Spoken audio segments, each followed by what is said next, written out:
तो अब शुरू करते हैं बच्चों अपन ओम का नियम। किन का नियम? ओम का नियम। हमारे भोलेनाथ का नियम नहीं है ये, ठीक है। ये जो ओम का नियम है हमारे प्रभु भोलेनाथ का नियम नहीं है। ये यहाँ पर एक भाई साहब है, विदेशी मैथमेटिशियन है, जिनका नाम है जॉर्ज सिमन ओम, ठीक है। जॉर्ज सिमन ओम ये गणितज्ञ है, ठीक है। उन्होंने ये नियम दिया है ना, ऐसा। तो अब सुनो जरा ध्यान से, ठीक है। ओम का नियम क्या है वो ध्यान से सुनना। आप क्या है, ध्यान से सुनो। हुआ क्या इनके साथ, एक कहानी सुनाता हूं आपको, है ना। हुआ क्या कि भैया ये कहीं बैठे हुए थे, है ना, लेब मान लो आप, है ना, लेब के अंदर बैठे हुए थे। और वहां इनने क्या करा कि भैया एक सेल लिया, ठीक है, एक सेल लिया और उस सेल से दो तार जोड़े और बल्ब को जोड़ दिया। जोड़ दिया। बताओ, जब सेल लोगे बल्ब को जोड़ोगे तो क्या होएगा? फटाक से बल्ब चल जाएगा। चल गया बल्ब, कोई टेंशन तो नहीं है, आराम से जल गया बल्ब, कोई दिक्कत नहीं है ना। अच्छा, फिर यहां तक तो कोई टेंशन वाली बात ही नहीं थी कि हाँ सबको पता था ऐसा होएगा तो ऐसा हो जाएगा, है ना। बल्ब से, तार से आप बल्ब को जोड़ोगे बल्ब जल जाएगा, कोई दिक्कत नहीं है, ठीक है, ऐसा। अब इनने क्या सोचा कि यार एक काम करता हूं मैं कि ये जो 1.5 वोल्ट का सेल है इसको तो मैं यहां से हटा देंगे। इन्होंने इसको हटाया और इसकी जगह पर इन्होंने लगा दिया भैया 3 वोल्ट का सेल। कितने का? 3 वोल्ट का। और जब इन्होंने 3 वोल्ट का सेल लगाया तो इन्होंने देखा अरे बल्ब जो है वो तो ज्यादा रोशनी से जल रहा है। बल्ब जो है वो ज्यादा रोशनी से जल रहा है, इसका मतलब इसमें से जरूर ज्यादा मान की धारा जा रही है। ज्यादा रोशनी से जलने का क्या मतलब है? बहुत सारी धारा जा रही है, बहुत सारा करंट जा रहा है इसके अंदर से, जब भी तो ये ज्यादा मान से जल रहा है ना। बस यहीं से उन्होंने एक नियम दे दिया जिसको अपन ने बोला ओम का नियम। क्या बोला? ओम का नियम। उन्होंने क्या बोला कि भैया जब वोल्ट कम था, है ना, जब वोल्ट कम था, कितना? 1.5 वोल्ट का सेल था, ठीक है। तो जो बल्ब जल रहा था वो कम जल रहा था, जल तो रहा था वो पर कम रोशनी से जल रहा था, मतलब कम धारा जा रही थी उसके अंदर, है ना। और जब आपने वोल्ट बढ़ाया, जब 3 वोल्ट कर दिया, जब आपने वोल्ट बढ़ाया तो भैया बल्ब जो है वो बहुत ज्यादा रोशनी से जलने लग गया, है ना। मतलब कि इसके अंदर बहुत सारा करंट जा रहा है, बहुत ज्यादा करंट जा रहा है, सीधी सीधी बात। तो उन्होंने एक बात बोल दी कि भैया जो आपकी धारा है ना, धारा वो इस वोल्ट के ऊपर निर्भर कर रही है, इस वोल्ट के ऊपर निर्भर कर रही है, इस विभवांतर के ऊपर निर्भर कर रही है। मैं वोल्ट बोल रहा हूं बार बार, विभवांतर बोलो, एक ही बात है सब, है ना, एक ही बात है।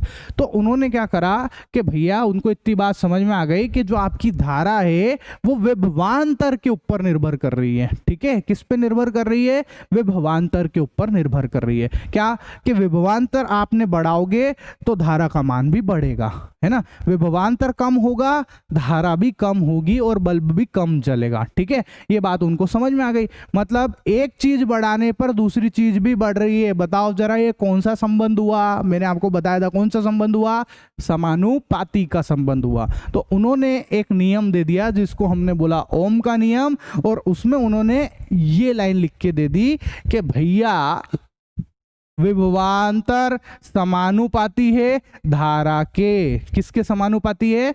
धारा के समानुपाती है। मतलब अगर आप विभवांतर बढ़ाओगे धारा भी बढ़ेगी, विभवांतर कम करोगे धारा भी कम हो जाएगी, ठीक है, ऐसा।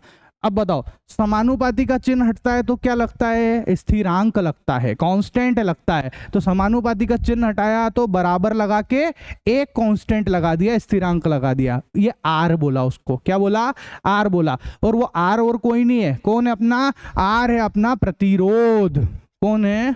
प्रतिरोध है बच्चों, ठीक है, ऐसा। ये कैसा दिखता है इसकी ज्यादा डिटेल जो है मैं आपको आगे दूंगा, अपने आप में एक टॉपिक है पूरा, ठीक है, ऐसा। तो ये कौन है? अपना प्रतिरोध है। बस यही ओम का नियम है ना, यही ओम का नियम है। V बराबर IR लिखो या RI लिखो, सब एक ही बात है, ठीक है। कोई बच्चे इसको ऐसे भी लिखते हैं कि V बराबर IR, तो एक सही बात है, ये भी सही साइड है वो भी सही साइड है। A इंटू B लिखो, B इंटू A लिखो, सब एक ही बात है, ठीक है, ऐसा। याद करने के लिए आप ऐसा भी समझ सकते हो, वेणुगोपाल अय्यर, अय्यर, वेणुगोपाल अय्यर, है ना, ऐसा। वैसे बहुत छोटा है, कोई दिक्कत ही नहीं V बराबर IR याद करने में भी, है ना, पर मैं तो ऐसे ही मदद कर रहा हूँ, आपकी ट्रिक बता रहा हूँ। वेणुगोपाल अय्यर करके आप याद कर सकते हो, कोई दिक्कत हो तो बोलो, ठीक है। तो क्या बोला भैया इन्होंने कि ओम के नियम के अनुसार समान तापक्रम पर, वेरी इंपॉर्टेंट बात, समान तापक्रम पर, तापक्रम सेम था, रूम टेम्परेचर, कमरे में लैब में उन्होंने एक्सपेरिमेंट करे, लैब में तापमान हमेशा सेम रहेगा है ना, समान तापक्रम पे मतलब किसी धातु के तार में प्रवाहित होने वाली विद्युत धारा उस तार के सिरों के बीच विभवांतर के समानुपाती होती है। ठीक है, तो ये अपन ने लिख दिया, ये ओम का नियम है। बोलो कोई दिक्कत हो तो, सिंपल।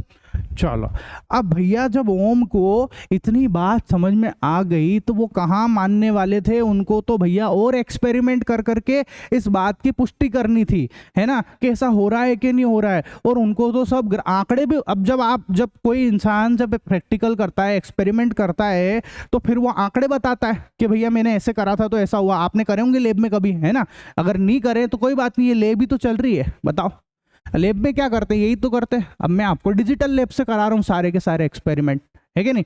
तो क्या हुआ, उन्होंने देखा कि उन्होंने जो जो एक्सपेरिमेंट करे उससे जो आंकड़े मिले, उस आंकड़े की उन्होंने टेबल बनाई, टेबल बना के ग्राफ वगैरह बनाए और लोगों को समझाया उन्होंने, है ना। और वो लोग कौन है, वो हम है ना, हम हैं, आप लोग हैं, और हम आपको समझा रहे हैं उस चीज को। ठीक है, ऐसा। तो भैया अब उन्होंने जब और ज्यादा इसके अंदर कीड़म कहानी करना स्टार्ट करी, और ज्यादा एक्सपेरिमेंट करे, तो उनको क्या क्या मिला वो देखते हैं, है ना। तो अब उन्होंने क्या क्या एक्सपेरिमेंट करे, चलो आ जाओ। ठीक है, एक्सपेरिमेंट करते हैं अपन भी। आ गए भैया अपन आई कोचिंग की लैब के अंदर। किसमें, आई कोचिंग की लैब के अंदर आपका स्वागत है। ठीक है, ये देखो भैया, ये लैब के अंदर लैब के सामान रखे हुए हैं, एक्सपेरिमेंट जो करना है अपने को प्रयोग, उसके सामान रखे हुए हैं यहाँ पर। ठीक है, क्या क्या सामान है, ये है आपका सेल। क्या है ये सेल है। कितने वोल्ट का है, 5 वोल्ट का। ठीक है, ऐसा। ये जो दिख रहा है अपना, ये है अपना निक्रोम वायर। कौन सा वायर है, निक्रोम वायर है, निक्रोम तार। निक्रोम क्या होती है, निक्रोम एक मिश्र धातु है। कौन सी धातु है, मिश्र धातु है। ठीक है, निकल क्रोमियम वगैरह से मिलकर बनी हुई है ये। ठीक है, ऐसा। तो ये मिश्र धातु है, कोई दिक्कत, सिंपल। ये है अमीटर। कौन है, ये है अमीटर। अमीटर का क्या काम है, धारा के मान को नापने का, धारा को मापने का काम है। ठीक है, ऐसा। इस अमीटर में ये सुई लगी हुई है, ये सुई लगी हुई है। ठीक है, और ये नंबर लिखे हुए हैं, 0 ampere, 1 ampere, 2 ampere, 3 ampere, 4 ampere, 5 ampere. ऐसे ही आप यहाँ पर देखोगे तो ये है आपका वोल्ट मीटर। कौन है, ये वोल्ट मीटर है। वोल्ट मीटर का क्या काम होता है, अरे बोलो, वोल्ट मीटर का क्या काम होता है, बताओ जल्दी से, फटाफट बता दो, क्या काम होता है। विभवांतर को नापने का सर, अब भी हाल समझाया था आपने, है ना। वोल्ट मीटर का क्या काम है, विभवांतर को नापने का। ठीक है, ऐसा। इसमें भी देखो ये सुई दिख रही है, और 0, 5, 10, 15, 20, 25 वोल्ट ऐसे करके गणनाएं लिखी हुई है यहाँ पे, मान लिखे हुए हैं यहाँ पे। कोई दिक्कत है, यहाँ तक कोई टेंशन हो तो बोलो यार। सिंपल है ना, अभी तक तो मामला बिल्कुल झक्कास है, कोई दिक्कत नहीं सर, सब समझ में आ रहा है अभी तक। ठीक है, ऐसा। अब सुनो, यहां पर आपको इन सब के अलावा एक और चीज नजर आ रही है, जो है आपका स्विच। क्या है, स्विच है। और ये स्विच अभी कैसा है, ये ऑफ है। दिख रहा है आपको, ये दिख रहा है कि नहीं दिख रहा है, ऑफ, बिल्कुल दिख रहा है, ऑफ लिखा हुआ दिख रहा है, ये रहा ऑफ। ठीक है, स्विच कैसा है, ये ऑफ है ना, स्विच है ये। क्या है बच्चों, ये स्विच है। क्लियर, ऐसा लिखने की जरूरत तो नहीं है वैसे, बिना फालतू जो डायग्राम है उसकी बैंड बजानी ज्यादा लिखा लिखी करके, है ना, ऐसा। ये कौन है अपना, ये स्विच है। ठीक है, अभी ऑफ है साहब। अब इसके अलावा यहाँ पर ये जो नजर आ रहा है, ये कौन है, अच्छा ये कौन है, ये भाई साहब है आपके प्रतिरोध। कौन है, ये है आपके प्रतिरोध। ठीक है, आर से प्रदर्शित करते हैं, अभी पीछे ही बताया था मैंने आपको। ठीक है, ये प्रतिरोध है, ऐसे दिखते हैं ये, है ना, इस टाइप से दिखते हैं ये। और आगे जानकारी आगे लेंगे इसकी। ठीक है, अभी तो अपन को जो समझना है अपन वो समझते हैं। ठीक है, ये है भैया प्रतिरोध। चलो अब आप एक चीज नोटिस करो, इस पूरे सिनेरियो में, इस पूरे डायग्राम के अंदर, ये जो पूरा अपन ने व्यवस्था बिठाई है, इसके अंदर क्या हो रहा है कि आप देखोगे कि जो आपका वोल्ट मीटर है ना, उसमें जो सुई है वो भी कितने पे, 0 पे, और अमीटर की जो सुई है वो भी कितने पे, 0 पे, है ना।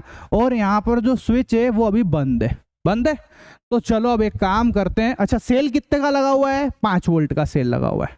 ठीक है, सेल कितने का है, 5 वोल्ट का सेल है। ठीक है, ऐसा। तो सुनना मेरी बात, ध्यान से सुनना। ठीक है, मैंने क्या करा, इस स्विच को कर दिया ऑन। देखो जरा, ये करंट गया हो गया।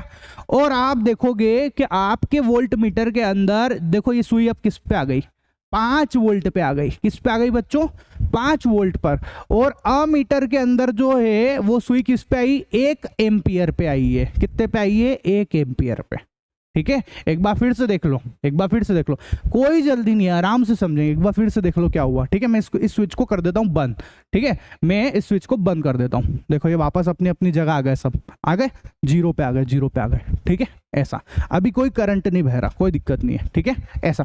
अब अपन ने क्या करा, स्विच को ऑन करने जा रहा हूं मैं, ध्यान से देखना, इन सुइयों के ऊपर भी ध्यान देना आप, है ना, करंट तो जा ही रहा है, अब सुइयों के ऊपर भी ध्यान देना। ठीक है, देखो मैं स्विच को ऑन करता हूँ, इधर आ जाता हूँ मैं ताकि आपको अच्छे से नजर आएगा। ठीक है, ये देखो, ये देखो, ये मैंने स्विच को कर दिया ऑन। देखो एक सेकंड, ये स्विच ऑन हो गया, ये देखो आगे, देखो दिखा आपको, दिखा यहां पर वोल्ट मीटर के अंदर जो सुई है वो आ गई 5 वोल्ट पर, और अमीटर में जो सुई है वो कितने पे आ गई? बोलो 1 एम्पियर पे आ गई। कोई दिक्कत हो तो बोलो। ठीक है, ऐसा। तो अपन एक काम करते हैं, जो जो हो रहा है ना उसको लिखते हुए चलते हैं अपन। ठीक है, ऐसा, उसको लिखते हुए चलते हैं कि भैया किस पर क्या क्या वैल्यू आ रही है ना। तो अपन ऐसा करते हैं कि यहां लिख लेते हैं अपन वोल्ट मीटर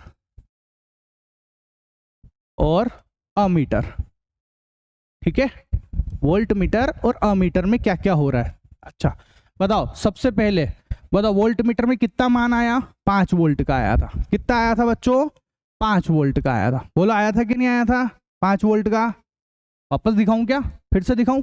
देखो एक सेकेंड, ये रहा, ये रहा, वापस से। ठीक है, ये 5 वोल्ट के थे, वैसे तो समझ में आ ही गया है ना, 5 वोल्ट का। तो ये मैंने 5 लिखा वोल्ट मीटर पे, और अमीटर पे कितना आया? 1 एम्पियर आया। ठीक है, ये 5 वोल्ट आया और ये 1 एम्पियर आया। आया? कोई दिक्कत हो तो बोलो। नहीं? चलो आगे सुनना, आप ध्यान से सुनना। अब मैंने क्या करा कि भैया इस स्विच को कर दिया मैंने बंद। ठीक है, देखना ध्यान से, जब मैं स्विच बंद करूंगा ना तो ये वापस 0 पे आ जाएंगे। ठीक है, तो ध्यान से देखो, ये मैंने एक सेकंड, ये इधर आके कर देते, कोई दिक्कत नहीं है। इधर देखो, ये देखो, ये मैंने स्विच को कर दिया बंद। देखो ये अपनी जगह आ गए, वापस से आ गए। जब मैंने स्विच को बंद करा तो ये फिर से अपनी जगह आ गए, आ गए। अच्छा, अब स्विच को बंद करने के बाद अपन करना क्या चाह रहे वो सुनो। अभी कितना सेल है यहाँ पर? 1 सेल है। कितने सेल है? 1 सेल है, वो भी कितने वोल्ट का? 5 वोल्ट का। अब मैं क्या करता हूँ, यहाँ पर 1 सेल और जोड़ देता हूँ। ठीक है, ये मैंने 1 सेल और लगा दिया, लगाया, 5 वोल्ट का और लगा दिया, और उसके साथ में उसके सीरीज में लगाया। सीरीज मतलब श्रेणी क्रम में लगाया। किस में लगाया? श्रेणी क्रम में लगाया। तो ये मैंने श्रेणी क्रम में लगा दिया, लगा दिया। कोई दिक्कत हो तो बोलो। ठीक है, अच्छा ध्यान से सुनो। अब टोटल कितने सेल हो गए? 2 सेल हो गए, 5 और 5 10 वोल्ट के। ठीक है, ऐसा। तो चलो अब देखते हैं अपन, स्विच वापस से चालू करके देखते क्या होता है। ये मैंने स्विच को ऑन किया तो देखो जरा क्या हुआ। जैसे ही मैंने स्विच को ऑन किया करंट बहा, और देखो वोल्ट मीटर के अंदर कितनी रीडिंग आई? 10 वोल्ट की। कितनी आई? 10 वोल्ट की। और अमीटर के अंदर कितनी रीडिंग आई बच्चों? 2 एम्पियर की। ठीक है, लिख लो, ये भी चीज लिख लो फटाफट। वोल्ट मीटर में 10 वोल्ट आया, अमीटर के अंदर 2 एम्पियर आया। अरे आना ही था वोल्ट मीटर में, तो 10 वोल्ट विभवांतर तो आना ही था। क्यों? आपने 10 वोल्ट के सेल ले रखे। देखो 10 वोल्ट सेल ले रखा है, इसलिए तो ये 10 बता रहा है, इसलिए तो 10 बता रहा है, ऐसा। ठीक है, अच्छा आगे सुनना ध्यान से। अब मैं क्या करता हूं, इस स्विच को फिर से बंद कर देता हूं। चलो बंद कर दिया अपन ने, इस स्विच को बंद किया अपन ने, ये सब वापस बंद हो गया, सब अपनी जगह आ गए, वापस आ गए। भैया धारा बहेगी नहीं, कुछ होएगा ही नहीं, स्विच ही बंद हो गया तो सब वापस सुई अपनी जगह आ जाएगी, आएगी, सही है कि नहीं। अब क्या करा अपन ने कि 1 सेल और जोड़ दिया इसमें, ये लो 1 सेल और लगाया। अब टोटल कितने सेल? 3 सेल। कितना वोल्ट हो गया? 15 वोल्ट है, दिख रहा है अपने को, टोटल 15 वोल्ट है। अब क्या करते हैं अपन, वापस से स्विच को ऑन करते हैं। स्विच को ऑन किया तो करंट बहा, और ये देखो वोल्ट मीटर के अंदर भैया कितनी रीडिंग आ रही है? 15। दिख रही कि नहीं दिख रही? बोलो, दिख रहे ना? सब दिख रहे हैं, बहुत अच्छे से दिख रहे हैं। ठीक है, कितनी रीडिंग आई? 15 वोल्ट। तो लिख लो इसको, लिख लो, वोल्ट मीटर के अंदर आया भैया 15 वोल्ट। और अमीटर में कितना आया? बोलो अमीटर में कितनी रीडिंग है? 3 एम्पियर की रीडिंग आई। कितनी की आई? 3 एम्पियर की। ठीक है, ऐसा। अब क्या करते हैं, एक बार फिर से स्विच को कर देता हूं बंद कर दूंगा तो देखो ये सब अपनी जगह आ जाएंगे, वापस आ गए। 1 सेल और मैंने यहां पर ऐड करा। ठीक है, ये 1 सेल और जोड़ दिया 1 सेल और। अब मैंने क्या करा, फिर से स्विच को ऑन किया, ठीक है, ये स्विच ऑन हुआ, देखो जा रहा, ये स्विच ऑन हो गया। और आप देखोगे तो अब की बार वोल्ट मीटर में सुई किस पर है, 20 पर, और इधर 4 पर। तो इधर लिख देते अपन 20 वोल्ट और इधर 4 एम्पियर। कोई दिक्कत हो तो बोलो। आगे ये प्रयोग कर लिया अपन ने पूरा, अपन ने 3-4 रीडिंग ले ली, मतलब है ना। अपन क्या कर रहे हैं, अपन मतलब ओम जो भाई साहब थे उनके बारे में बता रहे हैं, उन्होंने ऐसे 3-4 मान ले लिए, वो दुनिया को समझा रहे, ग्राफ वगैरह सब चीजें बता रहे हैं अब इसकी, ठीक है। अपन वी और आई के मध्य ग्राफ बना के बता रहे हैं आपको, ठीक है, ऐसा। तो ध्यान से देखो, अब मैं क्या करता हूं कि भैया ये जो सारणी बनी है ना, इसको थोड़ा अच्छे से आपको एक टेबुलर फॉर्म में दिखा देता हूँ। तो ये देखो, ये रही वो, ये रही वो, दिख रहे, ऐसा जो सारणी मैंने यहाँ बनाई है, ये जो बनाई है ना, उसको मैंने और अच्छे से यहाँ पर दिखा दिया, ठीक है, ऐसा। क्या बोलो, परिपथ में जुड़े सेलों की संख्या, जब एक सेल था 5 वोल्ट का तो 1 एम्पियर आ रही थी, अच्छा। और V बटे आई, V में आई का भाग लगाओ, आप V में इस आई का भाग लगाओ तो कितना आ रहा है, 5 आ रहा है, 5 आ रहा है, ठीक है, ऐसा। अच्छा देखो, जब 2 सेल लिए तो विभवांतर, वो अपना जो वोल्ट मीटर है उसमें कितना मान आया, 10 आया, है ना। और धारा कितनी आ रही थी, 2 आ रही थी। और अगर V में आई का भाग लगाओगे तो फिर से 5 मिल रहा है, फिर से 5 मिल रहा है, ठीक है। अच्छा देखो, जब आपने 3 सेल लिए तो वोल्ट मीटर में कितनी गणना आई, 15, अमीटर में 3, और इनको भाग लगाओ, फिर से 5 मिल रहा है, 15 में 3 का भाग लगाएंगे 5। फिर 4 सेल लिए तो भैया 20 वोल्ट आया, और फिर इधर 4 एम्पियर आया, और फिर भाग लगा के देखा तो 5 आया। बोलो कोई दिक्कत हो तो बोलो, आ रहा है कि नहीं आ रहा है, ऐसा यही तो हो रहा था पीछे, वही टेबल यहाँ पे बनी हुई है ना। अच्छा, मैं भाग लगाने की बात क्यों कर रहा हूँ, एक बात बताओ, हमने पढ़ा V बराबर आई आर। अगर मैं आपसे पूछूं कि R की वैल्यू कितनी है तो आप I को इधर भेज दो, है ना। तो R बराबर कितना, V अपॉन आई। और मैंने आपको इस R के लिए क्या बोला कि R जो है वो कांस्टेंट है, क्या है, नियतांक है। क्या है बच्चों, नियतांक है ना, नियत रहती है वो वैल्यू। मतलब R जो है एक ऐसी चीज है जिसका मान हमेशा नियत रहता है, ठीक है। और वो आता कैसे, इस V को I से भाग लगाने पे R की वैल्यू आती है। तो देखो, आप हमेशा देखो, जब मैंने V को I से भाग लगाया, यहाँ पर भी 5 आया, यहाँ पर भी 5 आया, यहाँ पर भी 5 आया, यहाँ पर भी 5 आया, तो ये तो हमेशा फिक्स आ रहा है। नियत मतलब फिक्स, नियत मतलब फिक्स, वो कब वही आएगा, एक जैसे ही आएगा हमेशा, ठीक है, ऐसा। इसलिए भी अपन ने इसको नियतांक बोला था, क्लियर है, ऐसा। तो अब जो अपने पास आंकड़े आए हैं, अपन क्या करते हैं, उससे बनाते हैं ग्राफ। क्या बनाते हैं बच्चों, ग्राफ बनाते हैं। और उस ग्राफ को हम बोलेंगे VI ग्राफ, मतलब विभवांतर धारा ग्राफ, विभवांतर धारा आरेख बनाने जा रहे हैं, ठीक है। तो अपन ग्राफ को ड्रॉ करते हैं बच्चों, ऐसा। बोलो, किन किन के बीच में ग्राफ बना रहे हैं, बोलो। ऊपर इधर कौन लिया, बोलो, ये विभवांतर है। अच्छा, ये कौन सा अक्ष है, ये कौन सा अक्ष है, ये Y अक्ष है। कौन सा अक्ष है, Y अक्ष, ठीक है। और ये कौन सा अक्ष है, ये वाला X अक्ष है। अरे सबको पता होंगे ना, X अक्ष Y अक्ष पढ़ाया होगा 8वीं 9वीं में ग्राफ आपको, है ना। ये X अक्ष Y अक्ष वगैरह सब पढ़ा दिए होंगे आपको, ठीक है, ऐसा। बोलो, यहाँ पर नंबर लिखे हुए रहते हैं, नंबर लिखे हुए रहते हैं, नंबर लिख देते हैं अपन, ठीक है। नंबर लिख रहा हूं मैं, ध्यान से देखना, ठीक है। ये नंबर लिख रहा हूं मैं, देखो, धारा, धारा के ऊपर अपन नंबर लिखने जा रहे हैं, ये देखो, ये लिख दिया, धारा और विभव दोनों पे अपन ने ऐसे नंबर लिख दिए, लिख दिए। कितना लिखा, 0 1 2 3 4, और इधर 5 10 15 20 25 ऐसे करके लिख दिया अपन ने, ठीक है, ऐसा। कोई दिक्कत हो तो बोलो, सिंपल है, सिंपल है ना, ऐसा। चलो देखो, अच्छा यही नंबर क्यों लिखे, 0 1 2 3 4 ही क्यों लिखे, 5 10 15 20 25 ही क्यों लिखे, ऐसे क्यों नहीं कर दिया आपने कि भैया यहाँ से जो है आप कुछ और ले लेते, 6 12 18 24 30 लिख देते, या 3 5 7 9 लिख देते, वो क्यों नहीं लिखे आपने, यही क्यों लिखे। उसका कारण क्या है, कितने बच्चों ने दिमाग लगा दिया कि सर ने यही नंबर क्यों लिखे, कितने लोगों ने दिमाग लगाया, बताओ। हाँ, क्यों, क्योंकि सर ये देखो, आप इधर यहाँ देखो, आपने विभवांतर के जो मान आ रहे थे वो क्या आ रहे थे, 5 10 15 20 ऐसे आ रहे थे, इसीलिए तो मैंने 5 10 15 20 25 ऐसे लिख दिए। 25 30 और चाहता तो और बढ़ा सकता था, ठीक है। तो मैंने 4 वैल्यू लिए, इसलिए 4 के लिए कर दिया, ठीक है, ऐसा। और देखो, धारा के मान क्या आ रहे थे, 1 2 3 4, इसलिए मैंने यहाँ पर 1 2 3 4 लिखा है। आ गई बात समझ में, वरना कुछ और भी लिख सकता था, ठीक है, ऐसा। भाई मेरे को ग्राफ बनाना है तो जो मेरे टेबल में जो वैल्यू आई है उसी पे तो बनाऊंगा मैं, है कि नहीं? तो वो मान लिख दिए मैंने यहाँ पे, ठीक है। चलो ध्यान से देखो, 5 वोल्ट पर 1 एम्पियर आ रहा है। कितना आ रहा है? 5 वोल्ट पर 1 एम्पियर। अच्छा एक बात बताओ, शुरुआत में, सबसे शुरुआत में जब स्विच बंद था तो कितना वोल्ट आ रहा था? सुई किस पे थी? 0 पे। सुई किस पे थी? 0 पे, तो 0 वोल्ट, है ना? और धारा कितनी थी? धारा में धारा भी 0 थी, दोनों 0 0 पे थे कि नहीं थे? 0। तो जब विभवांतर 0 है उस समय धारा भी क्या है? उस समय धारा भी 0 है। तो शुरुआत में तो ये वो जगह है ना? सबसे पहला पॉइंट अपने को मिल गया, ये वाला पॉइंट है वो, ठीक है।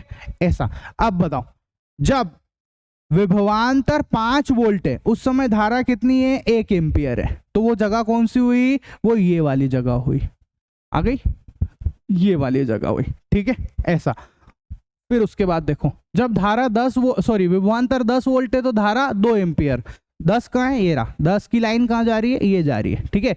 2 की लाइन कहाँ जा रही है? 2 की लाइन ये आ रही है, ये आ रही है। देखो 10 की लाइन ये जा रही पूरी, 2 की लाइन ये पूरी जा रही, और ये दोनों एक दूसरे पे कौन सी जगह पर मिल रहे हैं? इस जगह पर मिल रहे हैं। ऐसा, ऐसे करके बनाते हैं। वैसे तो मेरे को उम्मीद है अभी तक आपने जिन भी सर से पढ़ा होगा उन्होंने आपको ग्राफ वगैरह सिखाए ही होंगे, ठीक है। नहीं सिखाया तो मैं तो बता ही रहा हूँ, है ना? ऐसा। चलो उसके बाद देखो, फिर से देखो, विभवांतर 15 और धारा 3, है ना? 15 की लाइन ये पूरी जा रही है और 3 की लाइन ये पूरी जा रही है। बताओ ये दोनों किस जगह पर मिल रही है? बताओ जरा किस जगह पर मिल रही है? सर यहाँ पर मिल रही है। तो ये अपन ने पॉइंट बना दिया एक और पॉइंट, ऐसा। उसके बाद ये 20 और 4, बताओ 20 की लाइन ये जा रही है, 4 की लाइन ये जा रही है, कौन सी जगह आई? ये वाली जगह आ गई। ऐसा। तो इस पे भी एक पॉइंट बना दिया अपन ने, बना दिया। बस आपको क्या करना है, पॉइंट बनाने के बाद स्केल लेनी है और स्केल से ऐसे करके एक लाइन खींच देनी है। ऐसा लाइन खींच देनी है आपको, ठीक है। तो देखो जब आपने ये लाइन खींची तो बस ये आपका आ गया ग्राफ, ये ग्राफ आ गया भैया आपका, ठीक है। ऐसा। कौन किसका ग्राफ है? विभवांतर और धारा के मध्य ग्राफ है, विभवांतर और धारा के मध्य ग्राफ है, ठीक है। ऐसा। कैसा ग्राफ आया? एक सीधी सरल रेखा आई है, एक सीधी सरल रेखा आई है, सरल रेखा है, सीधी रेखा है, ठीक है। ऐसा। बोलो कोई दिक्कत हो तो, ठीक है। तो जो अब याद तो करना ही है, लिखना तो है ही, तो लिख भी देता हूँ जो जो मैंने बोला वो, ठीक है। ये लिख दिया आपके लिए, पढ़ लो, आराम से पढ़ लो। क्या? इस विभव धारा ग्राफ को देखिए, हम देखते हैं कि विभवांतर बढ़ने के साथ साथ विद्युत धारा का मान भी बढ़ रहा है। दिख रहा है भैया? बोलो। विभवांतर 5 है तो विद्युत धारा 1, विभवांतर 10 तो विद्युत धारा 2, विभवांतर 15 तो विद्युत धारा 3। तो विभवांतर बढ़ रहा है तो विद्युत धारा भी बढ़ रही है, ठीक है। और विभवांतर घटने से धारा भी घट रही है। सीधी सीधी सी बात है भाई, ये तो कोई सोचने वाली बात ही नहीं है ना?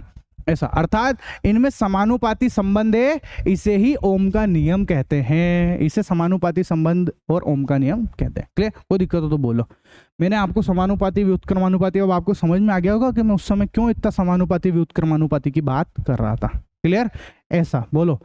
सब चीजें मेरे हिसाब से हो गया है, ये सब सारा काम हो गया अपना, ठीक है। ऐसा। बोलो कोई दिक्कत हो तो, है ना? चलो भले आप बोलो 1-2 मिनट और लूंगा बस, जो मैंने इतने 20-25 मिनट लगाए 1-2 मिनट और सुन लो बस, है ना? फटाक से जो एक्सपेरिमेंट अपन ने दोहराया है, जो भी एक्सपेरिमेंट करा है उसको अपन फिर से कर लेते हैं, ठीक है। ध्यान से देखो, दोबारा से कर लेते हैं अपन, सारी चीजें एक बार फिर से कर लेंगे, कुछ नहीं बिगड़ रहा अपना, ठीक है। चलो क्या है भैया एक्सपेरिमेंट देखो क्या है। चलो सबसे पहले 5 वोल्ट की बैटरी है ना? फटाफट बताऊंगा, ध्यान से देखते जाना। स्विच ऑन किया, करंट गया, वैल्यू आ गई। बोलो। वोल्ट मीटर में 5, अमीटर में 1। फिर उसके बाद स्विच बंद किया, वापस से अपनी जगह आ गए। एक नया सेल जोड़ा, अब टोटल हो गया 10, तो यहाँ पे आएगा 10, है ना? अब मैं जब चालू करूंगा तो 10 पे आके रुकेगा। स्विच ऑन किया, देखो ये 10 पे आके रुका और उधर 2 पे आके रुका, ये सब लिख भी दिया है मैंने, ठीक है। ये 2 पे आके रुका। उसके बाद फिर बताओ स्विच ऑफ कर दो, स्विच ऑफ कर दिया, ठीक है। ऐसा करके हम कर क्या रहे हैं? रीडिंग ले रहे हैं, मान ले रहे हैं, ताकि हम ग्राफ बना सके, जो मैंने आपको ग्राफ पीछे बना के दिखाया था वो, है ना? इसलिए ये सब कर रहे हैं, ठीक है। ऐसा। उसके बाद बताओ, उसके बाद क्या करा अपन ने? बोलो। ये एक और सेल जोड़ा, एक और सेल जोड़ने के बाद स्विच ऑन किया, स्विच ऑन किया तो देखो ये करंट वगैरह गया, 15 आया, इधर 3 आया। फिर से स्विच ऑफ कर दो, स्विच ऑफ करा स्विच ऑफ। उसके बाद फिर एक और सेल जोड़ा, एक और सेल जोड़ने के बाद फिर स्विच ऑन करो, फिर देखो अब क्या रीडिंग आती है, ये एक और आ गई। ऐसा इन सब रीडिंग को लिख दिया। सर और सेल जोड़ सकते हैं क्या? हाँ जोड़ सकते हैं, आपकी मर्जी पड़े जितने जोड़ लो। फिर आपने 4 ही क्यों जोड़े? आपकी किताब में 4 के बारे में बात कर रखा था इसलिए मैंने 4 जोड़े। ठीक है, आपकी किताब में 4 ही सेल के बारे में बात करा है इसलिए मैंने 4 जोड़े। ठीक है, कोई दिक्कत हो तो बोलो, है ना। चलो